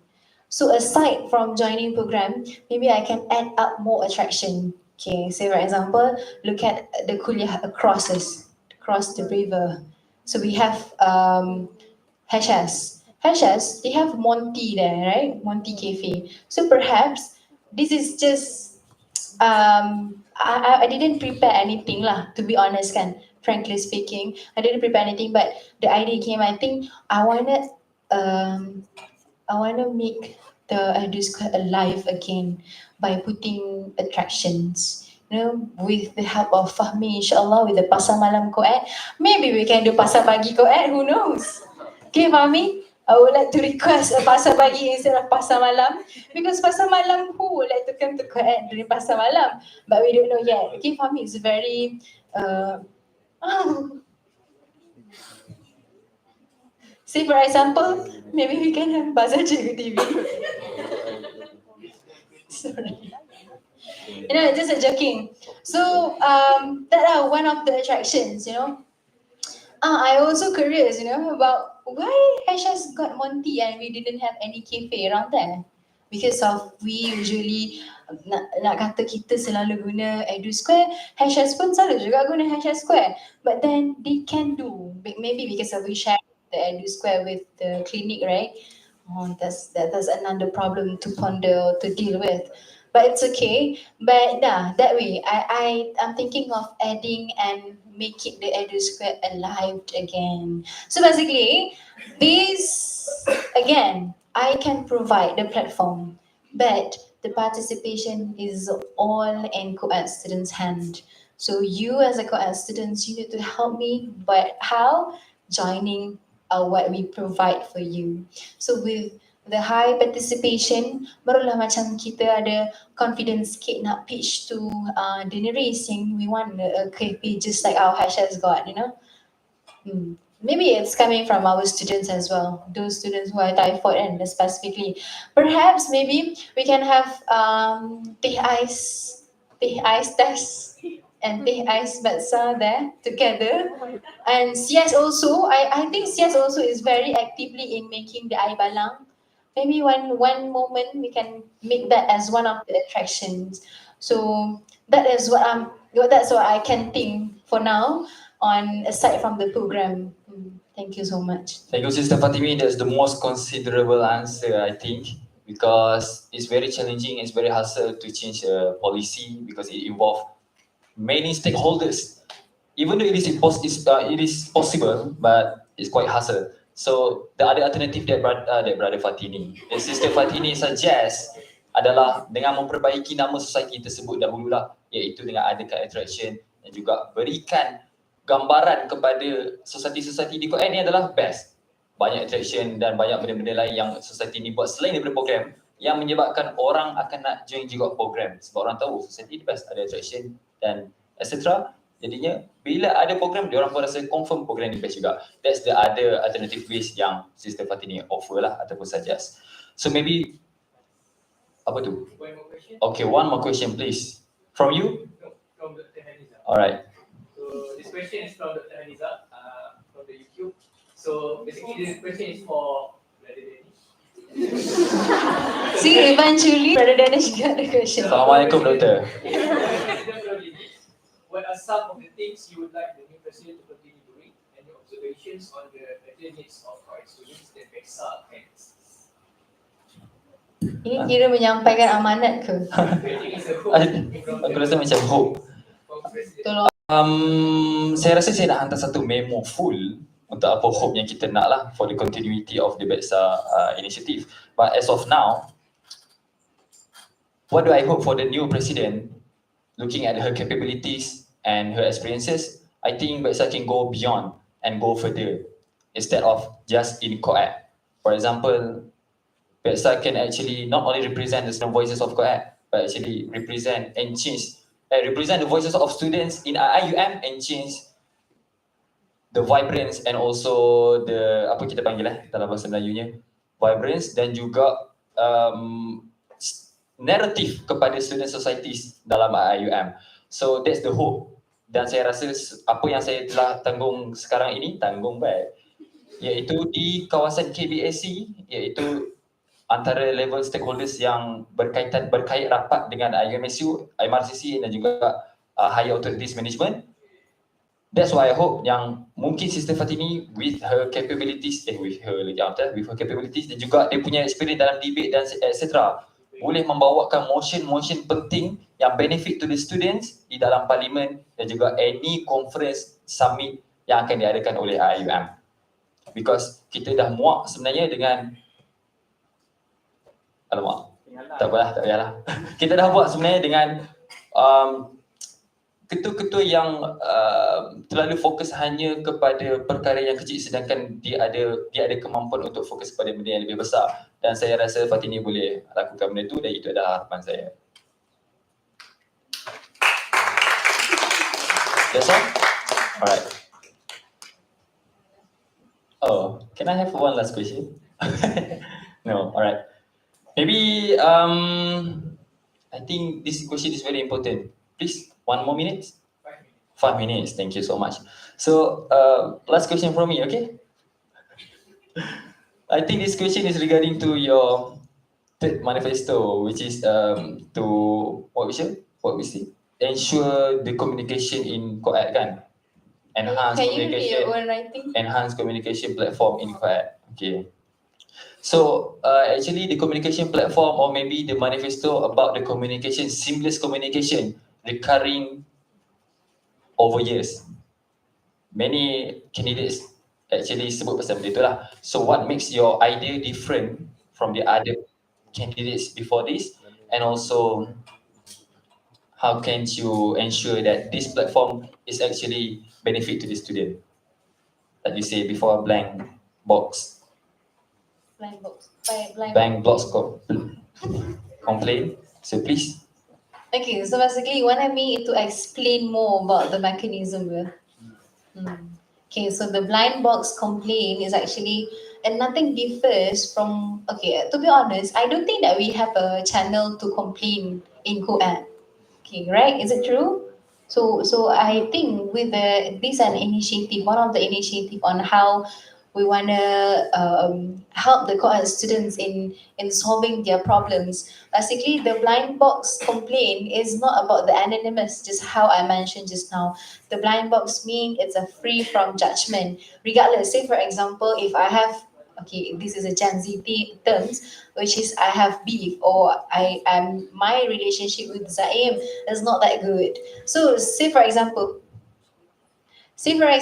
that Zaim came and complained and fill out the form and complain to my blind box complaint. So we, even if we have a problems among between of us, it's a free judgment, you know. It doesn't mean that when I have problem with Zaim, I cannot take the complaint from Zaim. That's how I meant by the blind box complaint, which is it's a free judgment, regardless. But it is not about anonymous complainer. It is someone that we know. We need to provide the details as well. And with the mechanism, inshallah, when we what we call macam like sort of buat tapisan lah from the complaint itself, depending on the weightage. We are trying our best to make sure that the complaint is being channeled to a proper channel, you know, not just in IIM convention. Okay, I believe IIM convention tu kalau suka-suka boleh lah, but if you want to really change something that is happening now, IIM convention is never the best platform. So come and ask. If you just sit by mouth, I might tend to forget it. But if you complain by written, providing photos, just how a mere complaint, and inshallah we'll be discussing to the higher management. For example, we'll discuss among KBSC and as well as IMSU. So meaning that this complaint is not just restricted to only kuliah, but it also beyond the kuliah. Then only we can solve this matter. Maybe and we're going to have like a session. I don't want to call it a town hall session, but I didn't have a proper name to replace a town hall session. Just like maybe a couch talk about how and where these complaints goes, like what are the progress after you complain. So we are going to provide and show the co-ed students this is where the complaint goes. And this is not just static here. And then we are going to provide as well the statistic of how many complaints have been solved. Okay, so say for example, someone complain about me, terlekung dekat surau kau yang busuk, then we are going contoh. And we're going to wash and it's considered done, right? So that consider one of the complaint that successfully eliminated, successfully done lah, based on the complaint. Because if you didn't tell us, we didn't know that Stelekong dekat surau kau yang busuk. We didn't know that. So at least the complaint is one of an eye opener for us as a management. We are management ko. As one of the one who help the management to manage co-ed to do better and the betterment for the kuliah and the co-edians as well. Thank you. Alright, thank you so much, Sister Fatini. So based on that, I think the accountability of the complaint itself and accountability of the Bedsa to ensure that all of the complaints will be entertained is answered lah. With that, I think I will close the Q&A session. Sebab saya pun dah macam nak ke tandas sebenarnya. Tapi habis kan? Alright. So on this opportunity, I would like to invite all of you and also ask all of your members to don't forget to come tomorrow and vote. Cast your vote. Huh? Oh, kat sini tadi. Don't forget to cast your vote tomorrow at LT1 and LT2. Okay. For the remaining seats, and maybe we can have one last slot to Sister Fadi to give her wrap-up speech. Thank you. He doesn't even look sincere at all giving me this opportunity. I want to go to the toilet actually. That's okay. Okay, I'm making this fast. Okay, so to conclude, I would like to thank each one of you for coming tonight. Thank you so much. Despite you have plenty of time and you can choose to rest, but here you are coming here supporting. I take this as supporting, Okay, orang cakap support kau, tak lah. So thank you so much again, and okay. if only one people, to say that way, then it should be the person. Okay, siapa support kau? So thank you so much, everyone, for coming here, and Alhamdulillah, we have come to the end of the session. Give it to me. I really hope for the best participation from all of you. I cannot even walk without your help. Apatah lagi berlari. Jadi berlarilah bersama-sama saya towards the end of the line. InsyaAllah we will be successful together. Before that, I have one pantun to be shared. Cakep.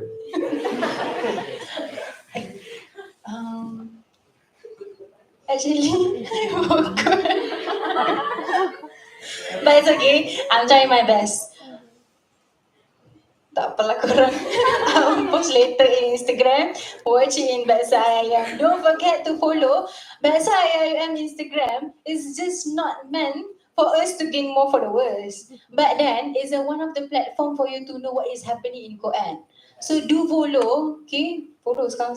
Instead of we just forcing first year student to follow and then they unfollow back. We know that, okay? Every council happen that way. But then you have to emphasize this is the main platform for us to share what happened in Quran. So if you didn't follow, then how can the information reach to you? Same goes to Edwin T. Do you know that I realized even they reached to 4th year, they didn't even join Edu intake group. I'm not sure what happened. That's one thing to ponder lah. So it's okay. I suddenly remember what Muhammad Gandhi said, never ask what the country can do for you, but instead ask yourself what you can do for the country. So ask you what you can contribute to the society, to the ummah, to the IIM as a whole, not just restricted to Quran. With that, I leave the question to you. And wabillahi taufiq wal hidayah. Wassalamualaikum warahmatullahi wabarakatuh. Waalaikumsalam warahmatullahi wabarakatuh. Fatini, you want to know one fun fact? Please, macam mana tak jadi nak pergi toilet? Hilang lah. Even though yang running untuk presiden punya seat hanyalah satu orang, maybe akan ada terjemahan menang tanpa bertanding. Tapi sebaliknya, Siti Fatini telah menang sebelum bertanding. disebabkan hanya dia yang berani untuk join pada presidential seat. So give her one more round of applause. And I'm sure that during her tenureship, during her presidency, she can go beyond with all of his teammates, because after all, it's not a solitary effort, right? So I think our president next year will be more greater and best compared to the previous year. One question. That's all from me with that. No, really one question. Ikhlas ke tak boleh? Lillahi ta'ala. We come to the end of our forum. Thank you to our esteemed speakers, aka President of Bedsa, Sister Fatini, for your time and insights. I'm Muhammad Dirish bin Sail, your first time moderator, signing off. Thank you. See you again tomorrow.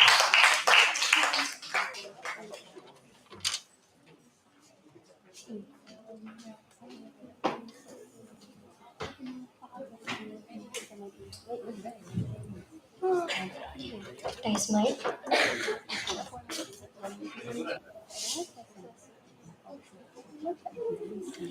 Alhamdulillah, a heartfelt thank you to Sister Nur Fatini for her insightful, wonderful, fruitful, and engaging sharings earlier, and also to Brahma Danish for expertly moderating the President Dialogue this evening.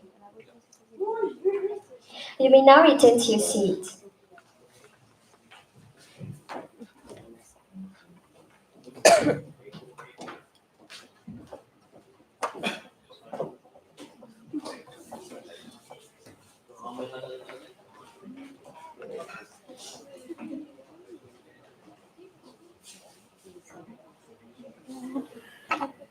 With that, we have reached the end of tonight's President Dialogue for Bedsa Election 2024-2025. I would like to again thank all our guests for spending your precious time with us and the future president for the wonderful sharings and ideas throughout this program. Before we end this session, I would like to make a few announcements. On behalf of the committees, we would like to express our utmost gratitude to all participants, guests, and everyone who was involved. We apologize for any shortcomings from our end, and we hope that all of you had great time and gained beneficial information while being with us today. For your information, our polling day will be on the 60th of December, which means tomorrow. Hence, don't forget to cast your vote. Friendly reminder, please scan the QR code that is presented on the slides for the evaluation purpose.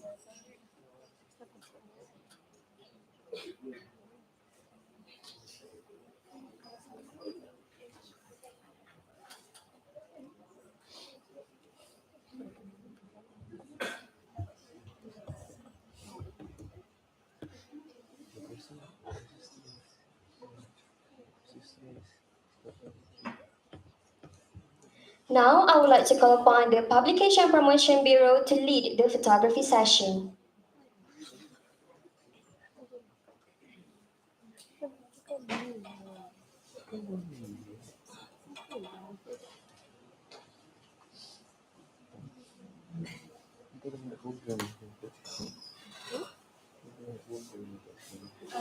Boleh minta yang brothers kat sana, yang sisters yang kat sebelah kita tengok.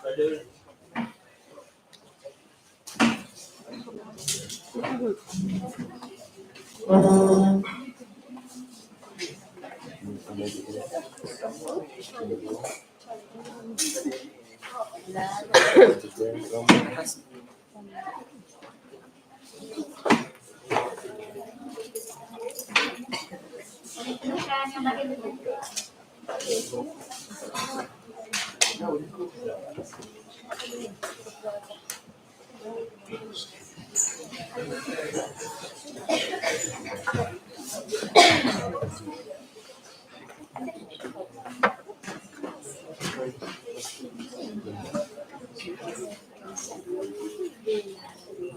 Satu, dua, formal dulu ya.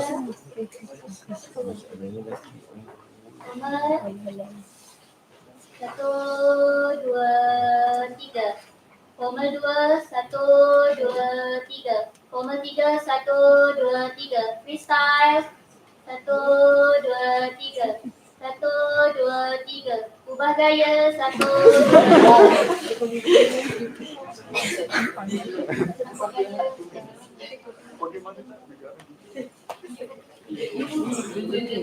Tunjuk presiden. Satu, dua, tiga. Satu, dua, tiga. Forward untuk presiden. Ready. One, two, three. Okay, next one. One, two, three. Change it. Satu, dua, tiga. One more. One, two. Alright.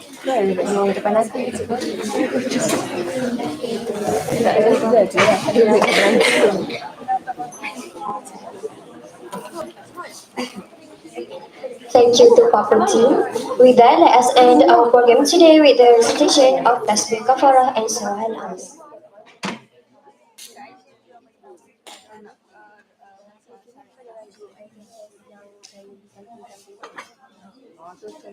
Wabillahi taufiq wa hidayah. Wassalamualaikum warahmatullahi wabarakatuh.